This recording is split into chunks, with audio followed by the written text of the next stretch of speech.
আল্লাহ বিশেষ করে আমাদের ভাই ওসমান হাদি, রব্বাল আলামিন মেহেরবানি করে হাদিকে শাহাদাতের মর্যাদা দিয়ে দাও। হে আল্লাহ, এই যুবকের জীবনের সবগুলা গুনাহ মাফ করে দাও।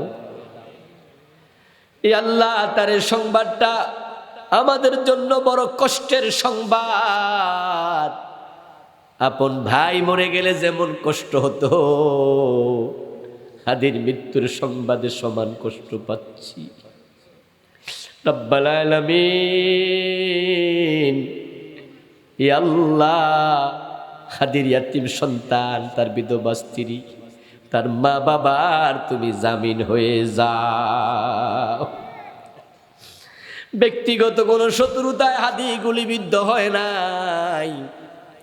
আল্লাহ, হাদি বাংলাদেশকে নিয়ে স্বপ্ন দেখতো, ইনসাফের বাংলাদেশের স্বপ্ন দেখতো। হে আল্লাহ, তার স্ত্রীর কাছে এই জাতির জবাব দেওয়ার কোনো রাস্তা নাই। হে আল্লাহ, তার ছোট্ট সন্তান বড় হইয়া যদি প্রশ্ন করে আমার বাবাকে কেন হত্যা করলা, গুলি করলা, কি অপরাধ করেছিল আমার বাবা হাদি, এই জাতি বাচ্চার সামনে কোনো জবাব দিতে পারবে না। রব্বাল আলামিন, হে আল্লাহ, হাদির কবরটাকে জান্নাতের টুকরা বানাইয়া দিও। হে আল্লাহ, হাদি যে ইনসাফের বাংলাদেশ, ন্যায়ের বাংলাদেশ দেখতো স্বপ্ন, হে আল্লাহ, সে বাংলাদেশ তুমি কায়েম করে দাও। কোরআনের বাংলাদেশ তুমি কায়েম করে দাও। আউযু বিল্লাহি মিনাশ শাইতানির রাজিম। বিসমিল্লাহির রহমানির রহিম। হুয়াল্লাযী আরসালা রাসূলাহু বিল হুদা ওয়া দীনিল হক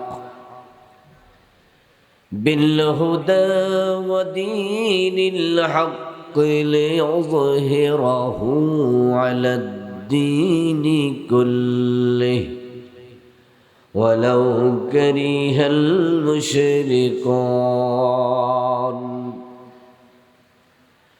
قال النبي صلى الله عليه وسلم: الإسلام يعلو ولا يعلى عليه. وقال النبي أيضا: كانت بنو إسرائيل تسوسهم الأنبياء كلما هلك نبي خلفه نبي وإنه لا نبي بعدي، أو كما قال النبي عليه الصلاة والسلام. সকলে মেহেরবানি করে দুরূদ শরীফ পড়ুন। আল্লাহুম্মা সাল্লি আলা মুহাম্মাদিন ওয়া আলা আলি মুহাম্মাদ কামা সাল্লাইতা আলা ইব্রাহিম ওয়া আলা আলি ইব্রাহিম ইন্নাকা হামিদুম মাজিদ। আল্লাহুম্মা বারিক আলা মুহাম্মাদিন ওয়া আলা আলি মুহাম্মাদ কামা বারাকতা আলা ইব্রাহিম ইন্নাকা হামিদুম মাজিদ। শাহজাদপুর ইসলামিয়া দাখিল মাদ্রাসা কমিটি কর্তৃক আয়োজিত আজকের এই চমৎকার তাফসীরুল কোরআন মাহফিলের সম্মানিত সভাপতি, বাংলাদেশ জামাত ইসলামী বসুরহাট পৌরসভার সম্মানিত আমির মহতারাম মাওলানা মোশাররফ হোসেন সাহেব, আজকের মাহফিলের সম্মানিত প্রধান অতিথি মহতারাম জনাব মিল্লাত হোসেন লিটন সাহেব, আজকের মাহফিলের সম্মানিত আমন্ত্রিত অতিথি বৃন্দ,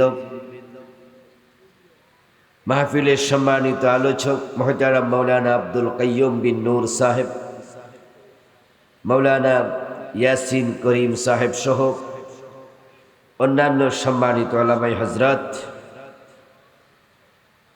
ইসলাম প্রিয় তৌহিদি জনতা, পর্দার অন্তরালের সতী সাধবী সম্মানিতা মা ও বোনেরা, আমার প্রিয় দিনী ভাইরা, কেমন আছেন আপনারা? মাশাআল্লাহ, ভালো লাগলো। ভালো আছেন শুনে। ভালো থাকতে পারা এটা আল্লাহর বড় দয়া। পৃথিবীর কত মানুষ আছে যারা ভালো নেই। আপনারা জানেন যে ফিলিস্তিন সহ, মায়ানমার সহ পৃথিবীর অনেক মুসলিম ভাই বোনেরা আছেন, কাশ্মীর, যারা নিজ দেশেও অনেকে পরভাষী, যারা দেশ ত্যাগী। আমরা জিজ্ঞাসা করলে কেমন আছি, আলহামদুলিল্লাহ ভালো আছি বলছেন, কিন্তু তারা এই শব্দটুকু বলার মতো পরিবেশ তাদের নাই। আল্লাহ আমাদের ভালো রেখেছেন, আল্লাহ আমাদের সুস্থ রেখেছেন।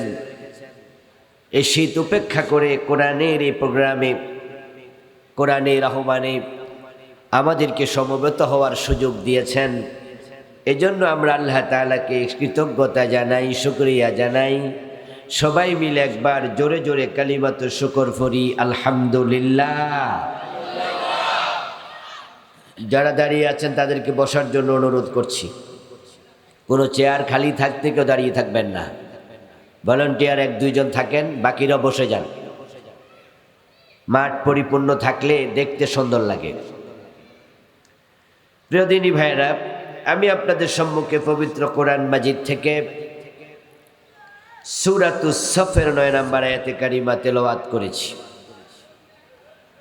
নবীজি সাল্লাল্লাহু আলাইহি ওয়াসাল্লামের পবিত্র মুখ অনুসৃত ছোট ছোট দুটি হাদিস পড়েছি। আল্লাহ তাআলা তৌফিক দিলে এখান থেকে কিছু কথা বলবো ইনশাআল্লাহ।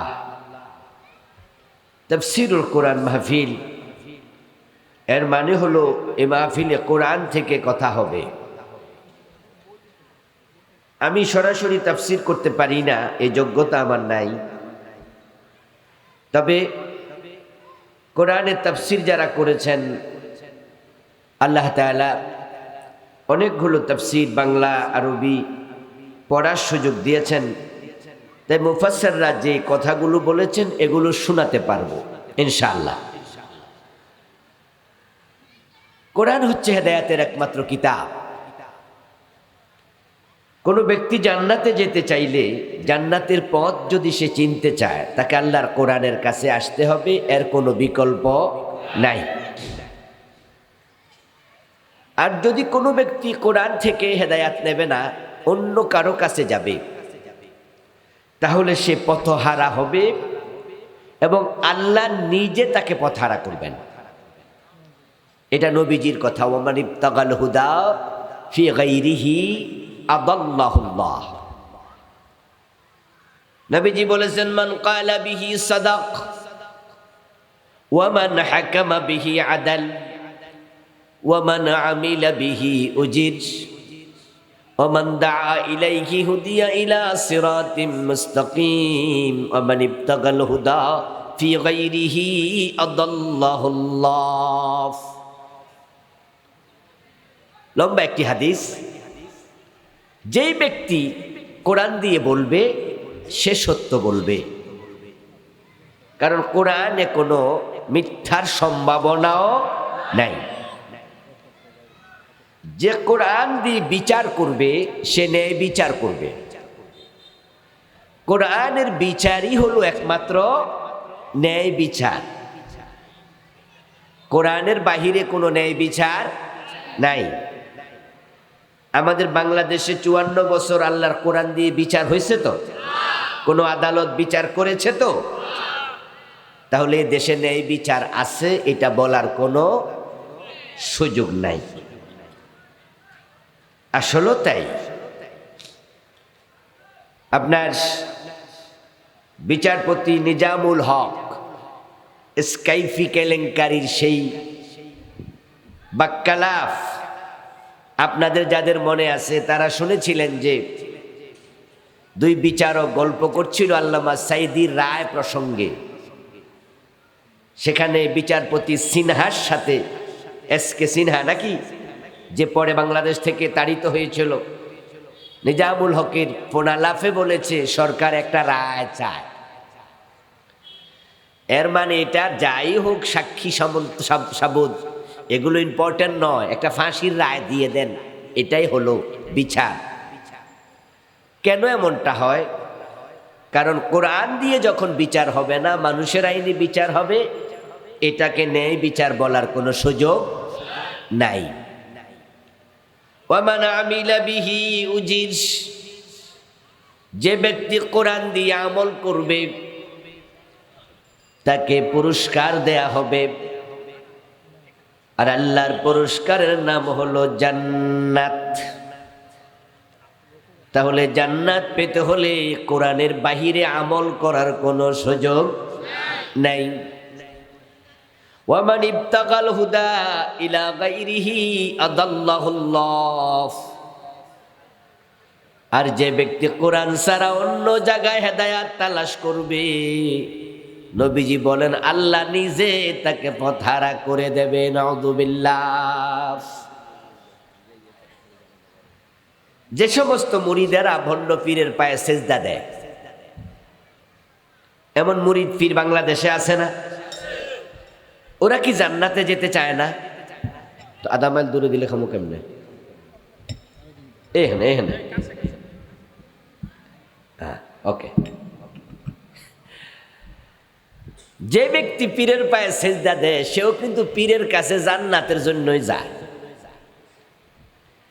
পীরের বাড়িতে যাওয়ার সময় বড় গরু কিনা নিয়ে যায়, এমন লোক বাংলাদেশে নাই? 8 রশির নাম শুনছেন? ওখানে যে রশি মোট কয় হাজার আছে আল্লাহ জানে। ওরা 8টার নাম কি লেগে গেছে আমি জানি না। এই গ্রামের নাম কে 8 রশি রাখছে কে জানি। ওখানে রশির কোনো অভাব নাই। আমি একবার ঘুরতে গেছিলাম, ওখানে দেখছি যে ওরা ছাগল রাখার জন্য আলাদা জায়গা রাখছে, নাম ছাগল শালা। গরু বাঁধার জন্য জায়গা রাখছে, নাম তার গরু শালা, সব ওদের শালা। ওখানে হাজার হাজার লোক যায়, লাখ লাখ লোক যায়, গরু নিয়ে যায়, ছাগল নিয়ে যায়। ভাই, যারাই সেখানে যায় কেউ কি জাহান্নামে যাওয়ার জন্য যায়? উদ্দেশ্য পীর সাহেব হুজুর যদি একটু খুশি হয়, ওনাকে হাদিয়া তোফা গরু ছাগল দিয়ে টাকা পয়সা দিয়ে খুশি করতে পারলে ওনার ওসিলা যদি বেহেশতটা পাওয়া যায়। যারাই মাইজ ভান্ডার গেছে কেউ কি দোজকে যাওয়ার জন্য গেছে? কোনোদিন যায়নি। যারা 8 রশি গেছে, মাইজ ভান্ডার গেছে, দেওয়ানবাগ গেছে, বরং ওই সমস্ত লোকগুলো জান্নাত পাওয়ার ব্যাপারে এতটাই নিশ্চিত যে যতটা আমরা নিশ্চিন্ত নই। বরং তাদের মাঝে এমন কেউ কেউ আছে যারা বলে যে হুজুর আমারে ছাড়া বেহেশতে যাবে না, এই ওয়াদা হুজুর থেকে আমি লইছি, এবং হুজুরও কইছে তোরে ছাড়া আমি বেহেশতে। এবং ওই জাতীয় লোকগুলো কাদের মাঝে দোতরা নিয়ে মাঝে মাঝে গানও গায়। আছেন আমার মুক্তার, আছেন আমার ব্যারিস্টার, শেষ বিচারের হাইকোর্টেতে তিনি আমায় করবে পার। শেষ বিচারের হাইকোর্ট, আল্লাহর আদালতকে তারা অস্বীকার করে না। শেষ বিচারের বিচার দিবসে আল্লাহ তাআলা হবেন হাকিম।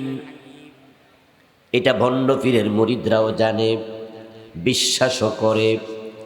কিন্তু দেখুন তাদের চিন্তা, সে হাইকোর্টে নাকি তাদের ব্যারিস্টার আছে, জামিনদার আছে, তিনি তাকে পার করবে।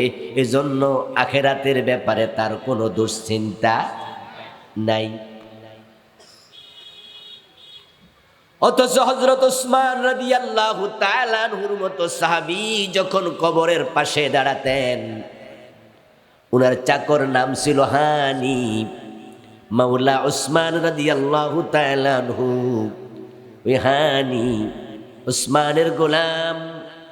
উনার থেকে বর্ণিত হাদিস, তিনি বলছেন ইন্না উসমান ইবনে আফফান রাদিয়াল্লাহু তাআলা আনহু ইযা ওয়াকাফা আলাল কবর বাকা হাত্তা ইয়াবুল্লা লিহিয়াতুহু।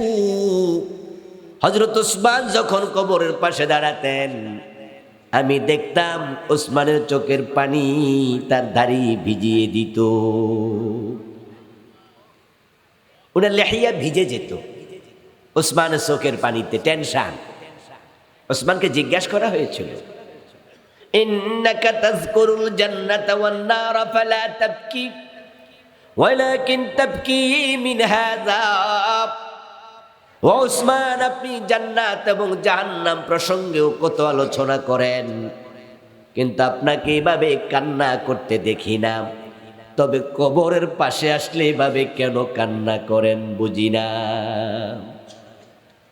ওসমান ইবনে আফফান জবাব দিতেন, আমি নবীজি থেকে শুনেছি, নবীজি বলেছেন, ইন্নাল কবরা আউয়ালু মানজিলিন মিন মানাজিলিল আখিরা। এই কবর হচ্ছে আখিরাতের প্রথম স্টেশন, প্রথম ঘাঁটি। যে কবরে ধরা পড়বে সে কোথাও আর ছাড়া পাবে না। আমি এই জন্যই কাঁদি, আমি ওসমান জানি না আমার কবরে আমার সাথে কি আচরণ করা হয়, এই জন্য কবর দেখলে আমার কান্না আসে। আর উনারা নিশ্চিন্ত আছেন, আমার মুখতার আছেন, আমার ব্যারিস্টার, এটা নিয়ে টেনশন নাই। এই লোকগুলো কেন বিভ্রান্ত? ওরা কেন মুশরিক? পীরের পায়ে সেজদা দিয়ে কেন মুশরিক হয়ে গেল? ওরা কেন পীর সাহেবকে আল্লাহর জায়গায় বসায়? দেওয়ানবাগের পীরকে আমি একটি ভিডিওতে দেখেছি, তার মুরিদদের সামনে বক্তৃতা দিতে দেওয়ানবাগের পীর বলতেছে, এখানে চেয়ারে আপনারা যাকে দেখছেন আরশে গেলে তাকেই দেখবেন। তারপর জিজ্ঞাসা করতেছে, কথা কি ক্লিয়ার? মুরিদরা কয়, জি হুজুর, কথা ক্লিয়ার। দেখুন আপনি, পীর বিভ্রান্ত, মুরিদরাও বিভ্রান্ত, অথচ তারাও কিন্তু জান্নাতের জন্য উনার কাছে গেল।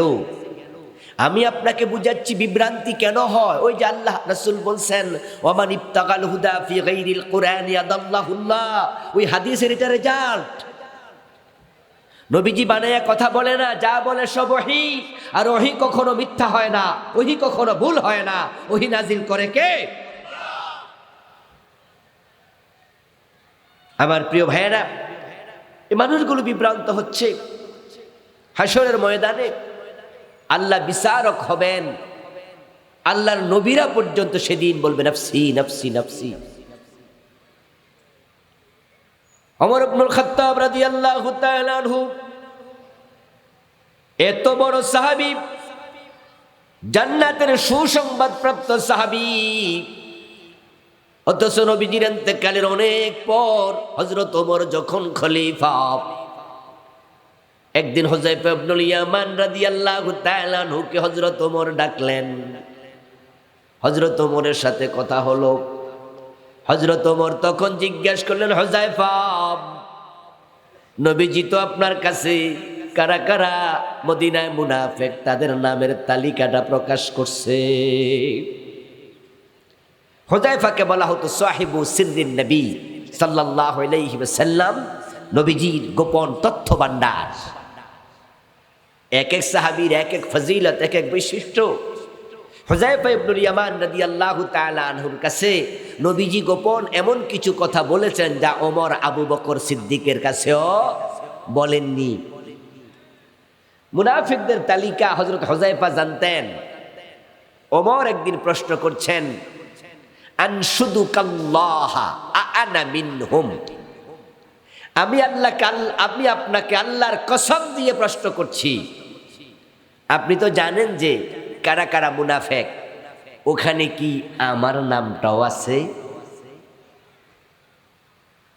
হযরত ওমরের মতো লোক টেনশনে আছেন, ইমানের অবস্থা কি? কারণ নবী ছাড়া কারো ইমানের কোনো গ্যারান্টি নাই। নবীরা মাসুম, নবী ছাড়া পৃথিবীতে আর কেউ মাসুম নাই। আল্লাহ কখন কার ইমান বিচ্যুত করে দেয় বলা যায় না। আল্লাহ যদি নারাজ হয় তাহলে আপনি আল্লাহর ওলি হইয়াও লাভ নাই, সাথে সাথে আপনাকে সেখান থেকে ক্রস চিহ্ন মেরে ধাক্কায়া বের করে দেওয়ার ক্ষমতা আল্লাহর আছে না নাই? কোরআনে আল্লাহ তাআলা এই বিষয়ে কথা বলেছেন। একজন ব্যক্তি ছিল বাল্লাম ইবনে বাউস, বানি ইসরাইলের লোক, কানা মুজাবাদ দাওয়াহ, তিনি ছিলেন মুস্তাজাবুদ দাওয়াত। এমন আল্লাহর বড় ওলি ছিলেন যে দোয়া করতে দেরি, কবুল হতে দেরি হতো না। কিন্তু এক পর্যায়ে ওই বালাম সে কাফের হয়ে মারা গেছে। وَاتْلُ عَلَيْهِمْ نَبَأَ الَّذِي آتَيْنَاهُ آيَاتِنَا فَانسَلَخَ مِنْهَا فَأَتْبَعَهُ الشَّيْطَانُ فَكَانَ مِنَ الْغَاوِينَ। আল্লাহ তাআলা কোরআনে বলে, ও নবী, আপনি ওই ব্যক্তির আলোচনা সাহাবাদের কাছে বলুন, মানুষকে শুনান, তার ব্যাপারে তেলাওয়াত করুন, যাকে আমি অনেকগুলো কারামত দিয়েছি, নিদর্শন দিয়েছি। তার মাঝে একটা ছিল দোয়া করতে দেরি। নিজেরা কিছু কর না ভাই, সব আমারে দিয়া কইবেন। দোয়া করতে দেরি, কবুল হতে আতাইনাহু আয়াতিনা, অনেকগুলো বহু বছরের শব্দ। আপনি তার খবর দেন যাকে আমি অনেকগুলো কারামত দিছি। কিন্তু ফানসালাখা মিনহা, ওই কারামতের উপরে লোকটা টিকে থাকতে পারে নাই।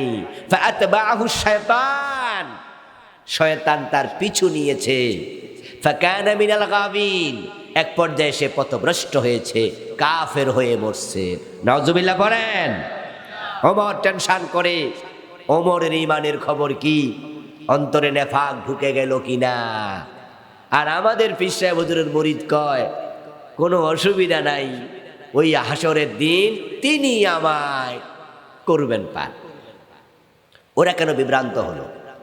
আমার সামনে আপনারা যারা আছেন, জান্নাতের ব্যাপারে আপনারা কেউ কি নিশ্চিত হয়েছেন? প্রত্যেকের মনে টেনশন আছে না নাই? এই জাতীয় গান আপনি কোনোদিন গাইবেন সাহস করে যে আমার সমস্যা নাই, আমার উনি পার করবে? আপনারা বিভ্রান্ত হন নাই, তারা বিভ্রান্ত কেন হলো? আবু বকর সিদ্দিক রাদিয়াল্লাহু তাআলা আনহু এত বড় সাহাবী, বরং দুনিয়ার সব মানুষের মাঝে নবীদের পরে আবু বকর রোল নাম্বার কত? মাশাআল্লাহ, জোরে বলেন কত? আফদালুন নাসি বাদাল আম্বিয়া আবু বকর সিদ্দিক। এটা আমাদের আকীদা, সব নবীদের পরে আবু বকর সবার সেরা মানুষ। সুবহানাল্লাহ পড়েন। আবু বকর সিদ্দিক বসে আছেন রাস্তার পাশে, একজন সাহাবী সেখান দিয়ে হেঁটে যাচ্ছেন, ওনার নাম ছিল হানজালা রাদিয়াল্লাহু তাআলা আনহু, যাকে গাসিলুল মালাইকা বলা হয়। ওই যে যুদ্ধে ওনাকে গোসল দিয়েছিল কারা? ফেরেশতারা। যুদ্ধে তিনি শহীদ হয়েছিলেন। ওই হানজালার শাহাদাতের আগের ঘটনা। হানজালা হেঁটে যাচ্ছে আবু বকরের পাশ দিয়ে। আবু বকর তাকিয়ে দেখেন হানজালার গাল বেয়ে বেয়ে চোখের পানি ঝরছে, অশ্রু পড়ছে। আবু বকর সিদ্দিক রাদিয়াল্লাহু তাআলা আনহু হানজালাকে বললেন, কি খবর ভাই হানজালা, কান্না করছো কেন? হানজালা রাদিয়াল্লাহু তাআলা আনহু বলছে, আবু বকর, কান্না করার কারণ হানজালা মুনাফিক হয়ে গেছে।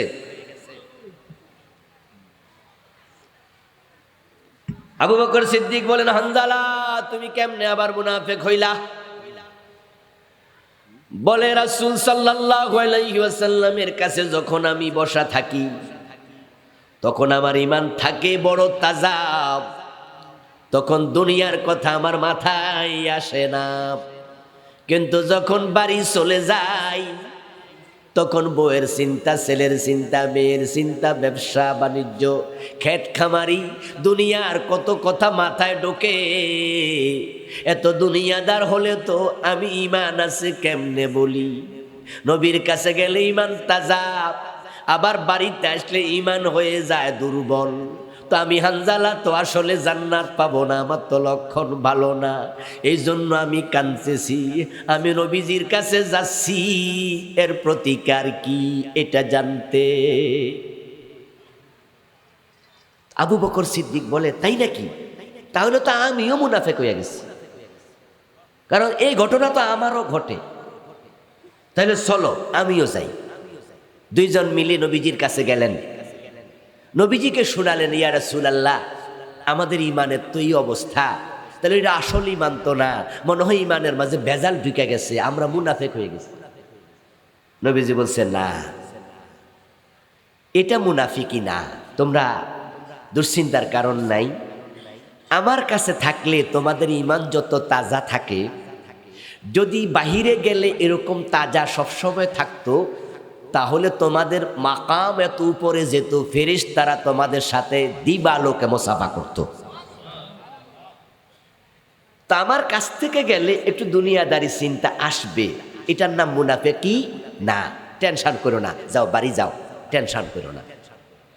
তো সাহাবারা, আবু বকরের মতো লোক টেনশন করে, হানজালা টেনশন করে, ওমর টেনশন করে, ওসমান টেনশন করে, আর উনারা দোতরা কাঁধে লইয়া আমি পাপী, তিনি জামিনদার।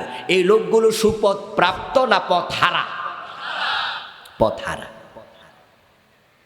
এগুলোর মাঝে এমন লোকও আছে যারা মুরিদ হওয়ার আগে মাঝে মাঝে নামাজে যেত, আল্লাহকে সেজদা করত, কিন্তু পীরের কাছে মুরিদ হওয়ার পর এখন সেজদা আল্লাহরে করে না, ডাইরেক্ট পীরের পায়ে দেয়, নামাজ কালামও পড়ে না। এমন মুরিদও আছে না নাই?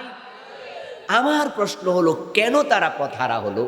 উত্তর একটাই, নবীজি বলেছেন, হেদায়াত কোরআন থেকে না নিয়া অন্য জায়গায় গেলে আল্লাহ তোমারে পথহারা করে দেবে, আর আল্লাহ যাকে পথহারা করে তাকে হেদায়াত দেওয়ার ক্ষমতা কারো নাই।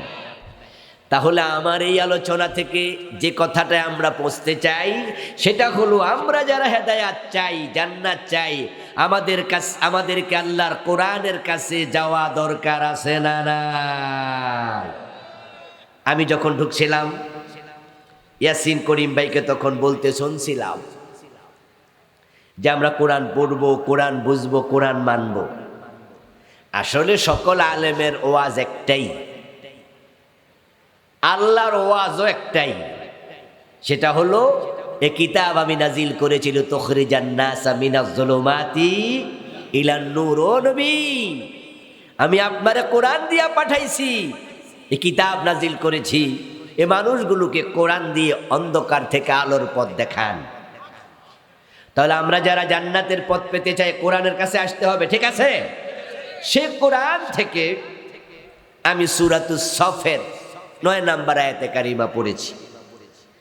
সূরা সফের 9 নম্বর আয়াতে কারিমার প্রতিপাদ্য হলো নবীজির জীবনের লক্ষ্য, নবীজি পৃথিবীতে কেন এসেছেন।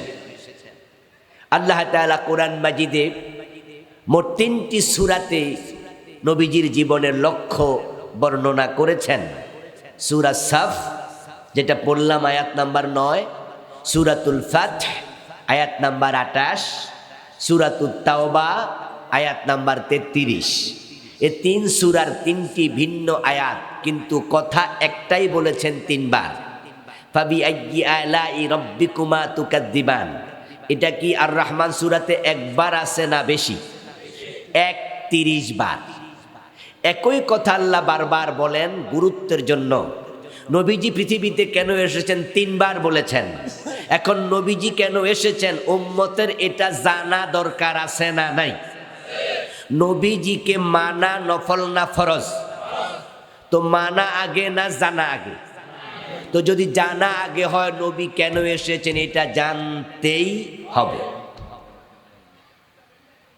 নবীজি কেন আসলেন এটা যদি আমরা জানতাম, আর বাংলাদেশের লোকেরা নবীজিকে মানতাম, তার জীবনের লক্ষ্য আমাদের জীবনের লক্ষ্য বানাতাম, তাহলে কত আগেই বাংলাদেশ কোরআনের রাষ্ট্র হয়ে যেত। কারণ আল্লাহ তাআলা নবীজিকে পাঠাইছেন একটা কারণে, 3 সূরাতে বলেছেন লিয়ুযহিরাহু আলাদ্দীনি কুল্লি। আমি আমার রাসূলকে পাঠাইছি তিনি যেন জমিনে ইসলামের বিজয় করেন। তো নবীর জীবনের লক্ষ্য ছিল ইসলামের বিজয়। এবার আপনাদের কাছে আমার প্রশ্ন, যদি নবীর জীবনের লক্ষ্য দ্বীনের বিজয় হয়, প্রত্যেকটা উম্মত তার জীবনের লক্ষ্যটা আল্লাহর দ্বীনের বিজয়কে বানানো দরকার আছে না নাই? তাহলে আমাদের জীবনের লক্ষ্য হবে আল্লাহর দ্বীনের বিজয়।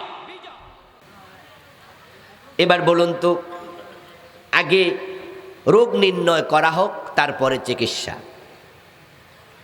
কারণ ভুল ঔষধে রোগ সারে না, বরং উল্টা আরও অনেক সময় রোগীর ক্ষতি হয়।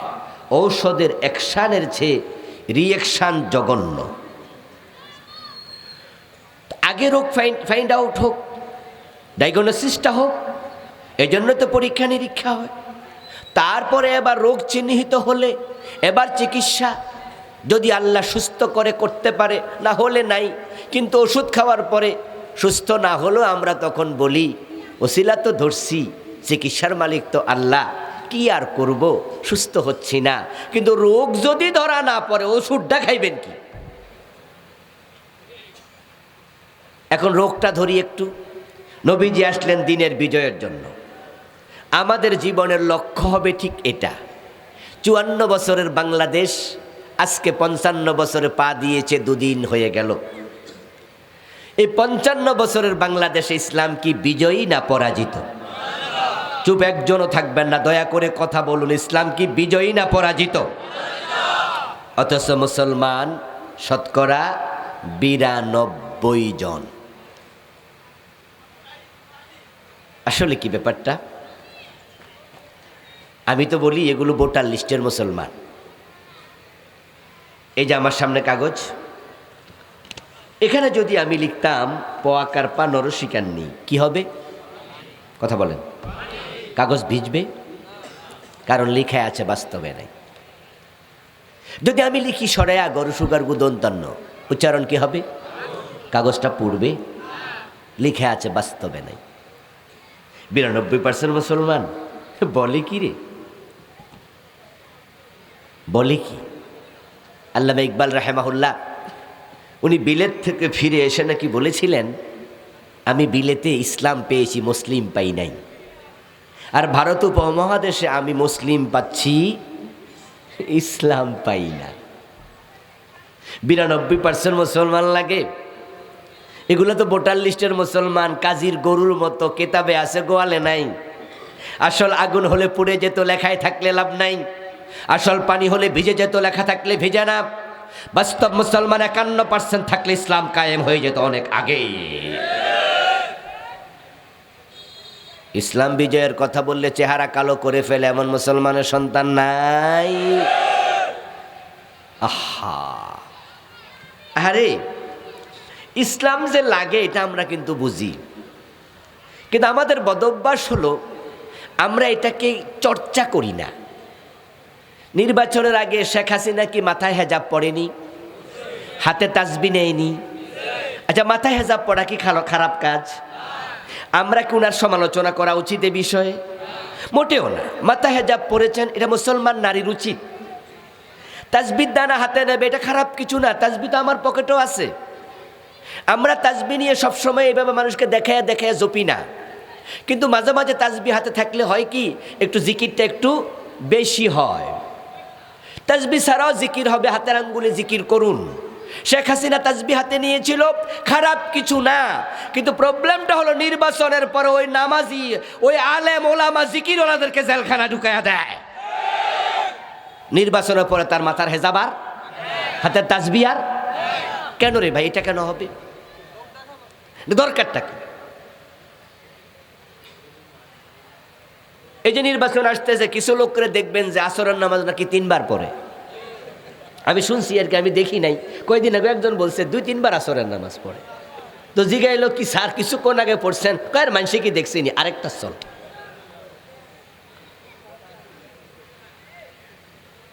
আমার দোস্ত, কেন তুমি ইসলামকে লালন কেন করো না? ইসলাম তো আমাদের একা না। সত্যিকার অর্থে 92% মুসলমানের দেশ। এটা তো ডক্টর কামালের লেখা, ওই শিরকি কুফরি সংবিধান দিয়ে চলার কথা না।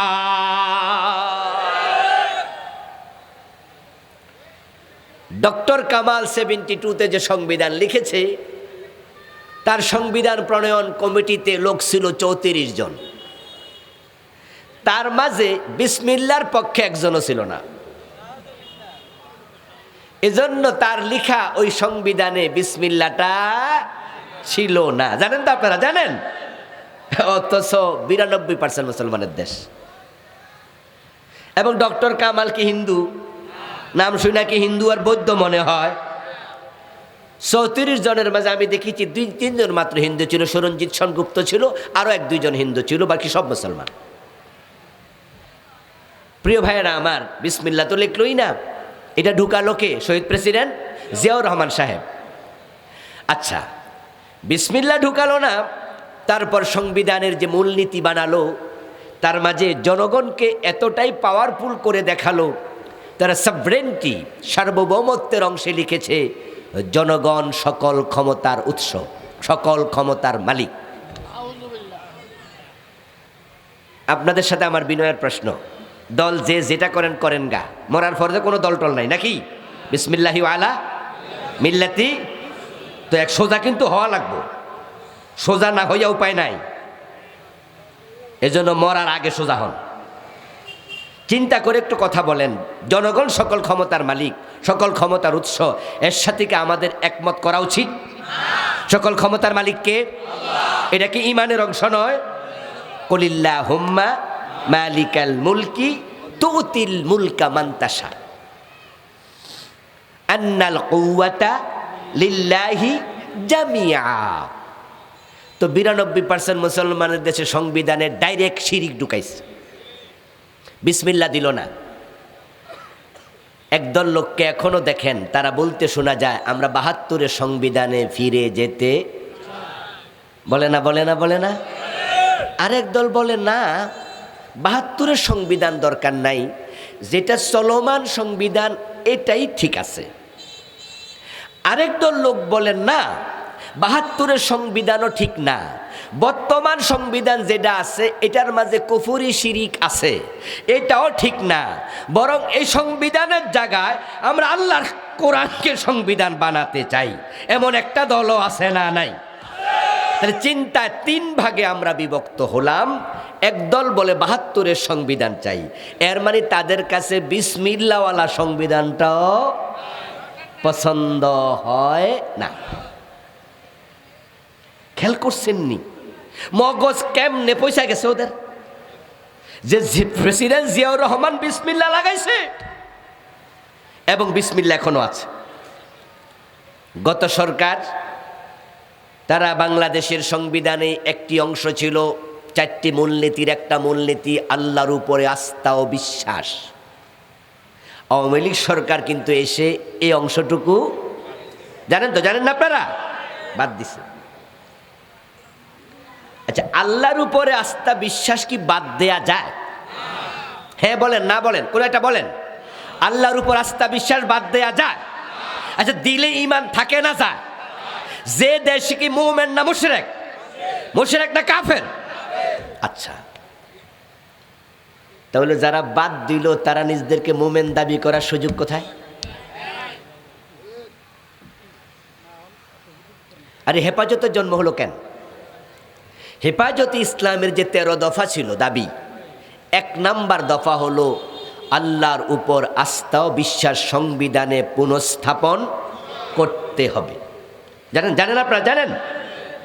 আচ্ছা, আল্লাহর উপরে আস্থা বিশ্বাস পুনঃস্থাপন করো, এই দাবিটা কোনো হিন্দুর কাছে বৌদ্ধের কাছে করলেও সহ্য করা যায়, কিন্তু করতেছি আমরা কার কাছে?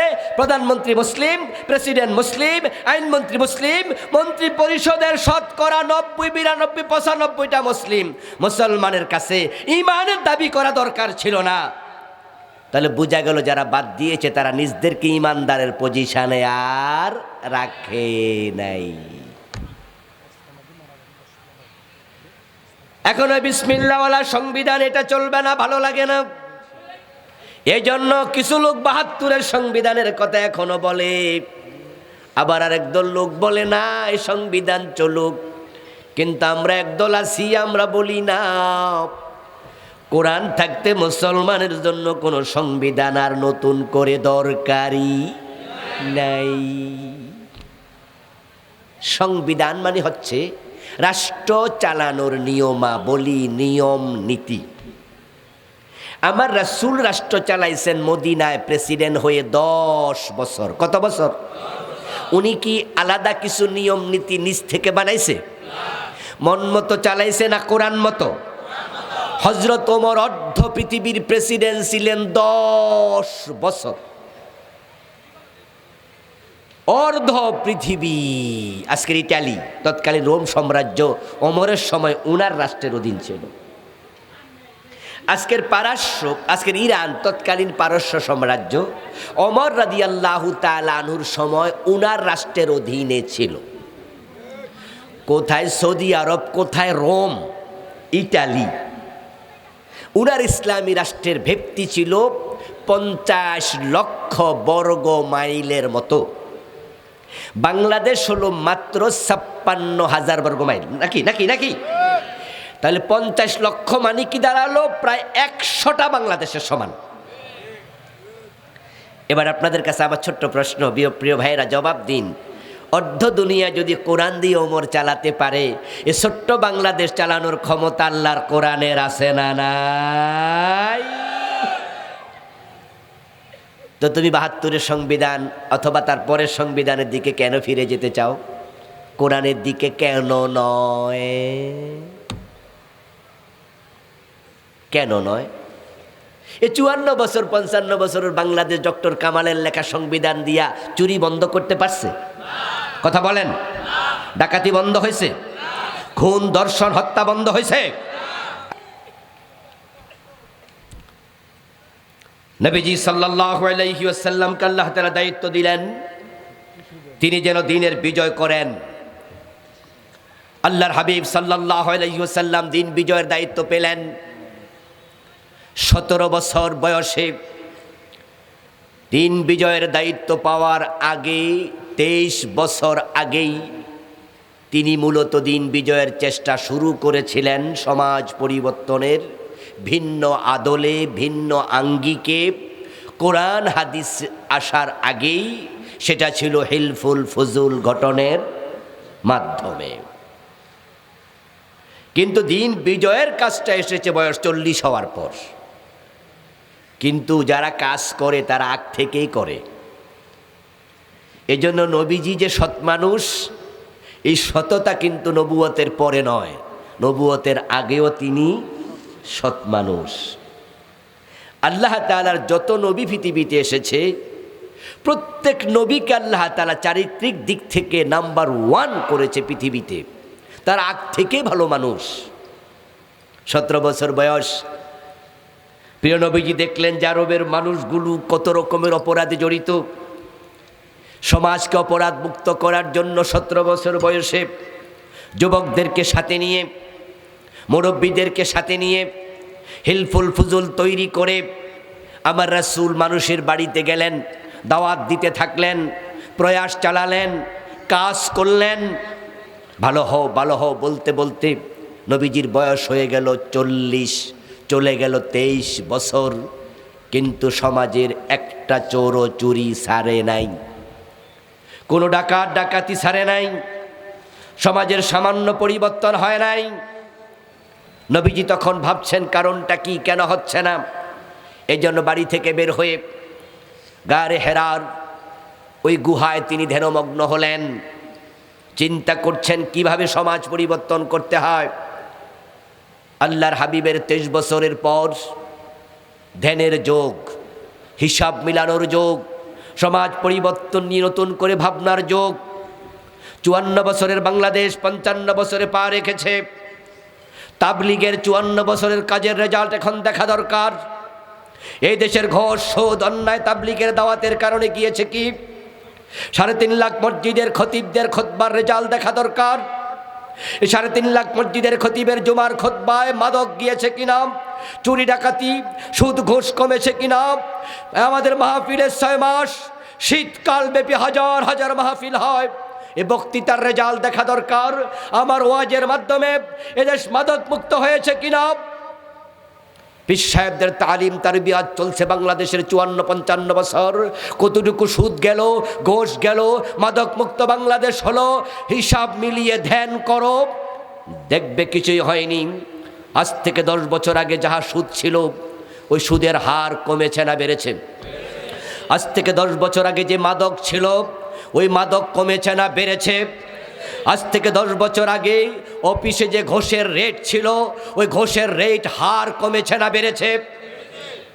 ওয়াজ চলছে, তাবলীগের কাজ চলছে, পীর সাহেবদের তালিম চলছে, কিন্তু অন্যায় কমেনি।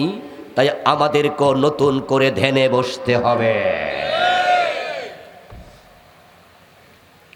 সবাইকে আবার ভাবা উচিত কেন এটা হচ্ছে না।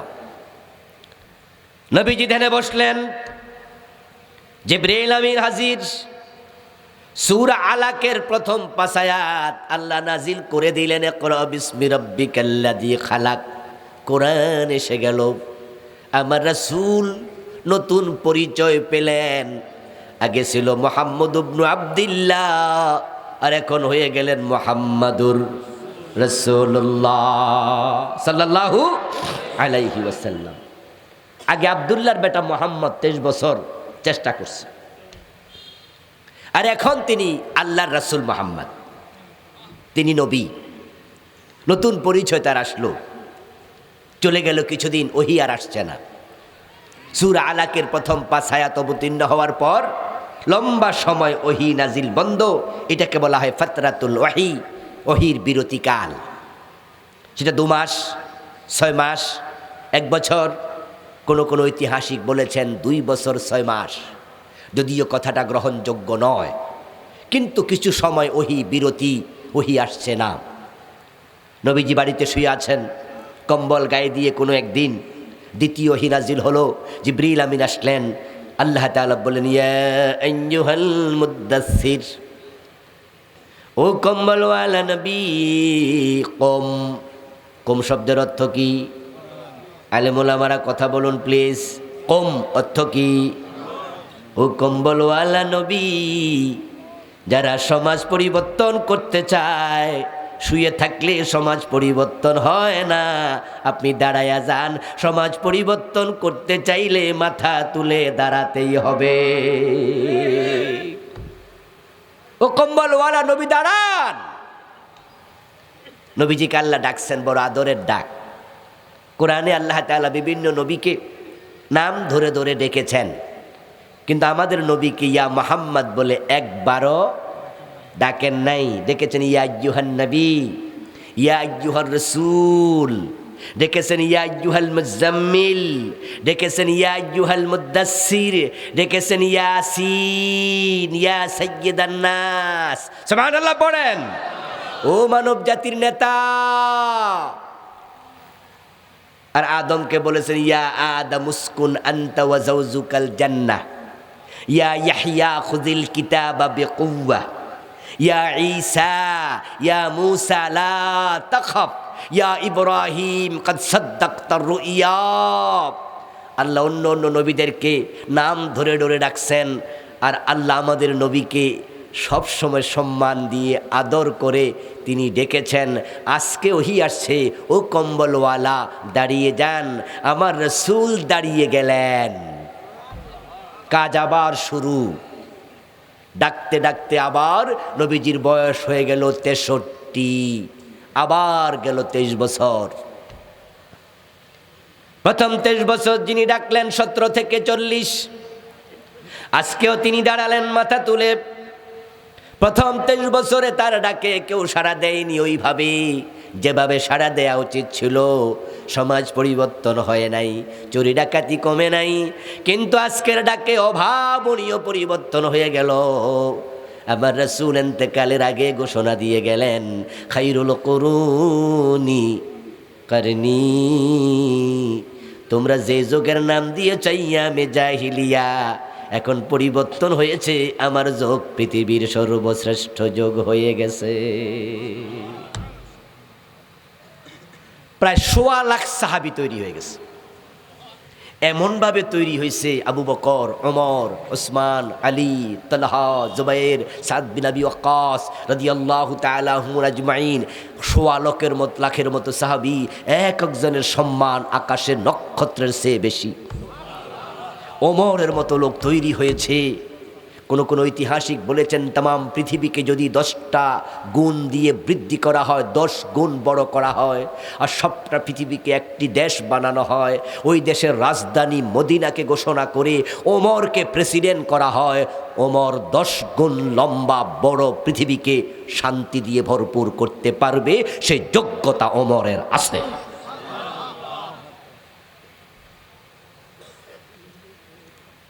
তৈরি হয়ে গেল এমন সাহাবী, তৈরি হয়ে গেল এমন দেশ। এবার আপনাদেরকে একটু প্রশ্ন করব, আমরা কি বাংলাদেশটাকে পরিবর্তন করতে চাই? সুদমুক্ত বাংলাদেশ দেখতে চান? সন্ত্রাস চাঁদাবাজ মুক্ত বাংলাদেশ দেখতে চান? মাদক মুক্ত বাংলাদেশ বানানো দরকার আছে। তাহলে আমাদেরকে মাথা তুলে দাঁড়াতে হবে। বসে থাকলে আর শুয়ে থাকলে পরিবর্তন হবে না। পরিবর্তনের জন্য চেষ্টা লাগে, সংগ্রাম লাগে। নবী যেটা করেছেন, ধ্যান করেছেন, কাজ করেছেন, মাইর খেয়েছেন, দাঁত দিয়েছেন, রক্ত দিয়েছেন, জেলে গিয়েছেন, জান নাই? এগুলা জান্নাতে যাওয়ার রাস্তা। আনাকিমুদ্দিন ওয়ালা তাতাফাররাকু ফি, দিন কায়েম করো, লিউযহিরাহু আলাদ-দ্বীন কুল্লি, ইসলামকে বিজয় করো। এটা নবীজির জীবনের লক্ষ্য, এটা তোমার জীবনের লক্ষ্য হবে। নবীজি হচ্ছেন আমাদের জন্য ট্রেন গাড়ির ইঞ্জিনের মতো। ট্রেন গাড়ির ইঞ্জিন সামনে থাকে, বগিগুলো পিছনে থাকে। যেই বগি অ্যাটাচড হয়, ইঞ্জিন চললে সে বগিও চলে। আর যে বগি বিচ্ছিন্ন হয়, ইঞ্জিন চললে কিন্তু বগি আর চলে না, ওই বগি থেমে যায়। নবীজি সামনে আমাদের, আমরা তার পিছনে। উনার জীবনের লক্ষ্য দিনের বিজয়, দিনের বিজয় তিনি করেছেন। আমরাও জীবনের লক্ষ্য দিনের বিজয়কে বানাতে চাই। দিন বিজয়ী হোক আর না হোক, নবীর সাথে লেগে গেলে নবীর সাথে আল্লাহর জান্নাতে চলে যেতে পারবে।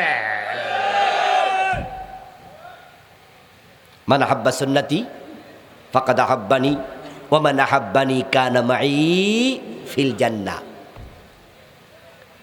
নবীজি সাল্লাল্লাহু আলাইহি ওয়াসাল্লাম আবার কাজ করা শুরু করলেন। এখন বয়স উনার 63।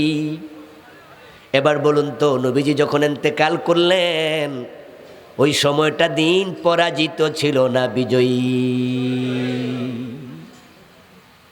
রাসূলুল্লাহ সাল্লাল্লাহু আলাইহি সাল্লামের ইন্তেকালের সময় আল্লাহর কোরআনের একটা বিধানও বাকি ছিল না যেটা সমাজে প্রয়োগ হয় নাই। 100-তে 100 ভাগ প্রয়োগ হয়েছে। সুবহানাল্লাহ পড়েন। 100-তে 100। বরং একজন মহিলা চোর যখন ধরা পড়েছিল, নবীজিকে প্রস্তাব দেয়া হয়েছিল, উনার নাতি উসামা বিন যায়েদ রাদিয়াল্লাহু তাআলা আনহুর মাধ্যমে প্রস্তাবটা দেয়া হয়েছিল যে মহিলার হাত না কেটে অন্য শাস্তি দেয়া যায় কি না। বিবেচনা করুন। নবীজি জবাবে বলেছিলেন যে আমার মেয়ে ফাতেমা চুরি করলে আমি তার হাতও কেটে দেব। আচ্ছা, নবীজি কি পাষাণ হৃদয়ের মানুষ ছিলেন? ভাইয়েরা, আমি এত কইতে পারি, আপনারা মাঝে মাঝে কইতে পারবেন না। নবীজির অন্তর কি খুব কঠোর ছিল? বরং উনি ছিলেন এই জমিনে সবচেয়ে বেশি নরম দিলের মালিক। ফাবিমা রাহমাতিম মিনাল্লাহি লিনতা লাহুম। আল্লাহ নিজে বলছেন, হে রাসূল, আপনার প্রতি আল্লাহর বিশেষ দয়া যে আপনি মানুষের প্রতি বড়ই কোমল, বড়ই কোমল। কিন্তু সুর ধরে হাত কাটার ব্যাপারে কোমল না কঠিন? নবীজি তো এমন হৃদয়ওয়ালা ছিলেন যে মা আয়েশা বলেছে, আমার রাসূল কখনো ওনার কোনো স্ত্রীকে গায়ে হাত দেননি, কোনো চাকরকেও না, এবং কখনো তিনি গালিও দেননি। উনার খাদেম হযরত আনাস বিন মালিক রাদিয়াল্লাহু তাআলা আনহু নিজে বলতেছেন, খাদিমতুন নবী সাল্লাল্লাহু আলাইহি ওয়াসাল্লাম 10 সিনিন ফামা ক্বালা লি উফ ওয়ালা লিমা সানাতা ওয়ালা আল্লা সানাতা। আমি রাসূলের 10 বছরের খাদেম ছিলাম। রাসূলের খেদমতে আনাস যখন উনার মা উনাকে দেয়, তখন আনাস বিন মালিকের বয়স ছিল মাত্র 10 বছর, ছোট্ট মানুষ। উনি বলতেছে, আমি 10 বছর খেদমত করেছি প্রিয় নবীজির, আমি বয়সে ছোট, কত কাজ রাসূল করতে বলেছেন ভুলে করি নাই, কত কাজ করতে নিষেধ করছে আমি ভুলে করে ফেলেছি, কিন্তু আমার রাসূলের ব্যবহার বিনয় দেখো, কেন করেছি কেন করো নাই এই প্রশ্নটাও কোনোদিন আমারে জিজ্ঞাসা করেন নাই। নবীজি আমার কাজে বিরক্ত হইয়া কখনো উফ শব্দটা বলেন নাই। বরং সহিহ বুখারীতে পাওয়া যায় আনাস বিন মালিক রাদিয়াল্লাহু তাআলা আনহু বলতেছেন, কানান নবী সাল্লাল্লাহু আলাইহি ওয়াসাল্লাম আহসানুন নাস খুলুকা, রাসূল তো ছিলেন সব মানুষের মাঝে সর্বোত্তম চরিত্রের অধিকারী, চরম বিনয়ী, কোনোদিন রাখতেন না, কঠোরতা প্রদর্শন করতেন না। একদিন না আমার মাথায় একটি দুষ্ট বুদ্ধি আসলো, আমি সিদ্ধান্ত নিলাম যে আজকে আমি নবীজিকে একটু খেপাবো, রাগায়া তুলবো, এমন কথা বলবো না রেগে তিনি যেন থাকতে না পারেন, আর দেখতে চাই রাগলে নবীজিকে কেমন লাগে। এই চিন্তা করে আমি বসে আছি। আনাস বলেন, নবীজির খাদেম আমি, এই জন্য বিভিন্ন কাজে আমাকে তিনি বলতেন, ফরমায়েশ দিতেন। আমাকে বলেন, আনাস একটু অমুক জায়গায় যাও তো, এই কাজটা করো। আমি মুখের উপর বলে দিলাম ওয়াল্লাহি লা আযহাবু ওয়া ফি নাফসি আন আযহাবা লিআন্না আন-নবী আমারান, যে আমি বলছি যে আল্লাহর কসম, আল্লাহর কসম আমি যাব না, তবে আমার মনে ছিল আমি যাব। ভাবছিলাম নবীজি এই বুঝি খেপে যাবেন, কিন্তু নবীজি কেন যাব না এই প্রশ্নটাও করেন নাই। কি বুঝলেন, কি বুঝলেন? তিনি বড় নরম মানুষ, কিন্তু চোর ধরে হাত কাটার ব্যাপারে নরম না গরম? প্রশ্ন হলো কেন, উত্তর হলো চোর ধরে হাত কাটার কথা আল্লাহর কোরআনে আছে না নাই? আর আল্লাহর কথার বাহিরে যাওয়ার অধিকার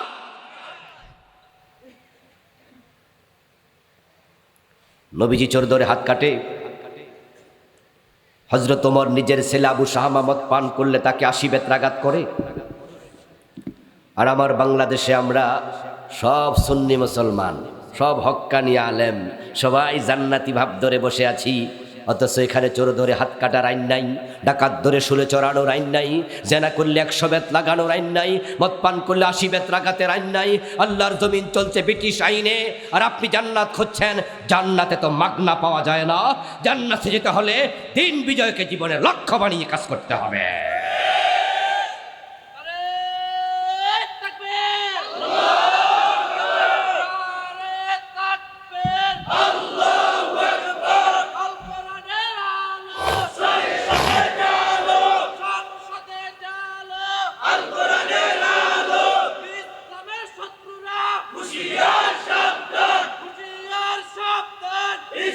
আমার প্রিয় ভাইয়েরা, নবীজির জীবনের লক্ষ্য দিনের বিজয়, তিনি এই কাজটা করেছেন এবং তিনি বলেছেন আল ইসলাম ইয়ালু ওয়ালা ইউলা আলাই, ইসলাম বিজয়ী হতে এসেছে, ইসলাম পরাজিত হতে আসে নাই, এবং তিনি বিজয় করেছেন।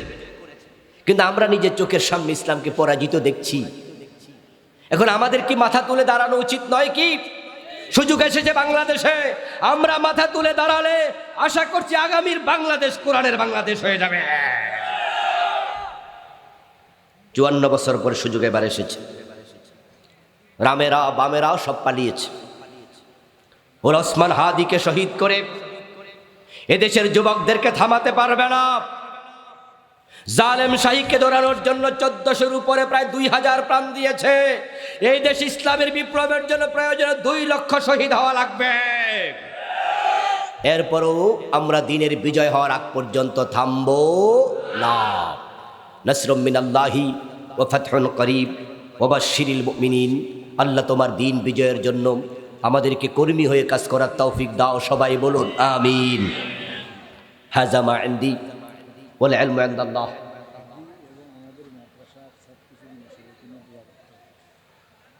প্রিয় ভাইয়েরা, আমার সভাপতি সাহেব দোয়া চেয়েছেন, হাদির জন্য চেয়েছেন, মাদ্রাসার সকলের জন্য। আমরা দোয়া করে বিদায় নেব। আমার গাড়িটা বাম পাশে রাখা আছে, কালো গাড়ি, ওই যে ড্রাইভার সাহেব নিয়ে আসছে এখানে। আমার লেখা 9টি বই আছে। লাস্ট বইটি গত মাসে এসেছে, আল্লাহ স্মরণে মুখরিত জীবন। 400-র মতো দোয়া এবং জিকির নিয়ে বইটি লিখেছি। খুবই উপকারী হবে, ইনশাআল্লাহ পড়তে পারবেন। অন্য অন্য বইগুলো আছে, শিরিক, বেদাত, সালাত, নবীজির জীবনী পরকাল সহ যাওয়ার সময় শিক্ষিত ভাইদেরকে নেওয়ার অনুরোধ করে শেষ করছি। দোয়ায় যাব। আলহামদুলিল্লাহি রাব্বিল আলামিন ওয়াসসালাতু ওয়াসসালামু আলা নবিয়্যিল আযীম ওয়া আলিহি ওয়া আসহাবিহি আজমাইন। রব্বানা যালামনা আনফুসানা ওয়া ইল্লাম তাগফির লানা ওয়া তারহামনা লানাকুনান্না মিনাল খাসিরিন। রব্বানা আতিনা ফিদ দুনিয়া হাসানাহ ওয়া ফিল আখিরাতি হাসানাতাও ওয়া কিনা আযাবান নার। রব্বিরহামহুমা কামা রাব্বায়ানি সগীরা। হে রাব্বাল আলামিন, মেহেরবানি করে আজকের এই মাহফিল তুমি কবুল করে নাও। আমাদের জীবনের সব গুনাহ মাফ করে দাও। আল্লাহ, আমাদের কারো মা নাই, কারো বাবা নাই, আপনজন প্রিয়জন দুনিয়ায় নাই, সবার কবরকে জান্নাতের টুকরা বানায়া দাও। আল্লাহ, বিশেষ করে আমাদের ভাই ওসমান হাদি, রব্বাল আলামিন, মেহেরবানি করে হাদিকে শাহাদাতের মর্যাদা দিয়ে দাও। আল্লাহ, এই যুবকের জীবনের সবগুলা গুনাহ মাফ করে দাও। আল্লাহ, তার এই সংবাদটা আমাদের জন্য বড় কষ্টের সংবাদ।